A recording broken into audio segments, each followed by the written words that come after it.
Gladys Aylward was somebody that I had never really heard of before taking this class, and so I thought I would do my video about her because her story was just really, really cool. It was really cool to see just how God uses seemingly insignificant people to accomplish a significant purpose. Um, so, Gladys, she was born in London in 1902, and she grew up in a church going home, but she stopped going to school when she was 14. She became a Christian later in life, and then later discovered that she wanted to be on the mission field, and so she applied to the China Inland Mission.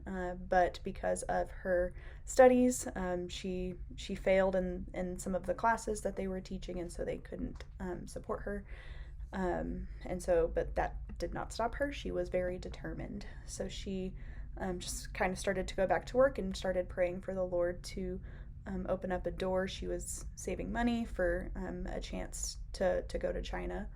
And lo and behold, another single woman missionary sent word back to the congregation and said, "We need another female to come and help." And so Gladys got to go, and she got to go help this woman in her ministry. And eventually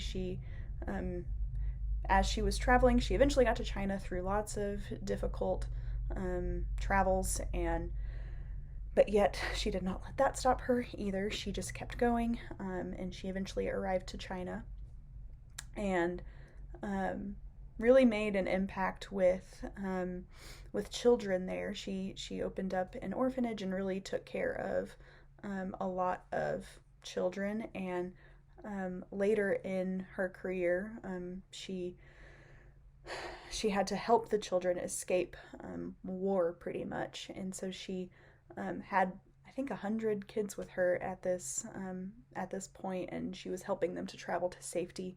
But because of her determination, she did not falter. She stayed the course. She was determined to get those kids to safety, and eventually she did. And it's just, for me, it's really encouraging to see, again, God use insignificant people to accomplish significant things, and seemingly insignificant people. And though she was not the brightest educationally, she was determined to serve and to do big things for God, and she didn't let her lack of education stop her. They thought that she wasn't going to be able to learn Chinese because of her lack of educational abilities, but she learned it, and she really integrated into Chinese culture. She learned the language, she picked it up, and she applied for citizenship in China. And I think something that I want to see in my life is just that determination.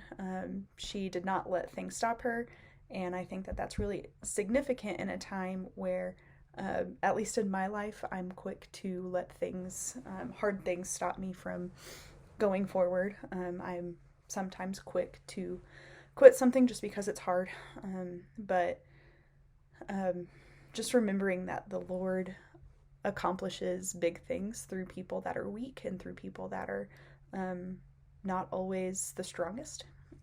And I think that's something that I need to remember, and something that I would love to see in my life and in my ministry.